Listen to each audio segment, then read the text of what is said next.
സാധാരണ എല്ലാവരും പറയും നിഖില എന്ന് പറയുന്ന ആർട്ടിസ്റ്റ് ഭയങ്കര ജാടയുള്ള ആളാണ്, ഭയങ്കര ദേഷ്യമുള്ള ആളാണ്.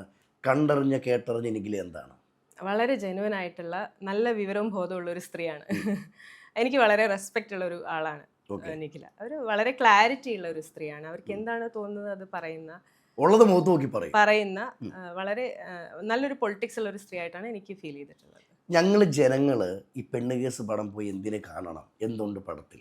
ആഹ് എല്ലാവർക്കും ഇഷ്ടപ്പെടുന്ന ഒരു രസമുള്ള ഒരു സിനിമയായിരിക്കും. അതിനങ്ങനെ നമുക്ക് ഇന്ന ഏജ് ഗ്രൂപ്പ് എന്നോ കാറ്റഗറി എന്നൊന്നുമില്ല. പിന്നെ മലയാളത്തിൽ നമ്മൾ കണ്ടിട്ടില്ലാത്ത ഒരു തരം സിനിമയാണ്. അതാണ് എനിക്ക് പറയാൻ പറ്റുന്നത്. നമ്മൾ പുറമേയുള്ള സിനിമകൾ, അതായത് നമുക്ക് പല റെഫറൻസുകൾ നമുക്ക് കാണാൻ പറ്റും. ഹിന്ദിയിലുമായാലും ഹോളിവുഡിലായാലൊക്കെ നമുക്ക് കാണാൻ പറ്റും. പക്ഷെ മലയാളത്തിൽ അങ്ങനെ ഒരു അപ്രോച്ച് വന്നിട്ടില്ല. പ്രത്യേകിച്ച് ഒരു കോൺവുമൺ ക്യാരക്ടർ നമ്മൾ വളരെ കുറവ് മലയാളത്തിൽ വന്നിട്ടുള്ളൂ. അങ്ങനെ ഒരു കഥയാണ്. പക്ഷെ അത് ഒരു രസമായിട്ടുള്ള വേല എടുത്തിരിക്കുന്ന, രസമായിട്ട് എല്ലാവർക്കും കണ്ടിരിക്കാൻ പറ്റുന്ന ഒരു സിനിമയാണ്. ഞാനതിനെ കോമഡി എന്നുള്ള രീതിയിലല്ല ഞാൻ പറയുന്നത്. ഓക്കെ. ഒരു എന്റർടൈനർ ആണ് പിന്നീസ്. അതായത് ടിക്കറ്റ് എടുത്താൽ വിഷമിച്ച് പോകേണ്ടതായിട്ട് ഉറപ്പായിട്ടും വരത്തില്ല. ഉണ്ടാവില്ല. ഈ രശ്മിക്ക് അഭിനയമോഹമൊന്നുമില്ല. ഇല്ല.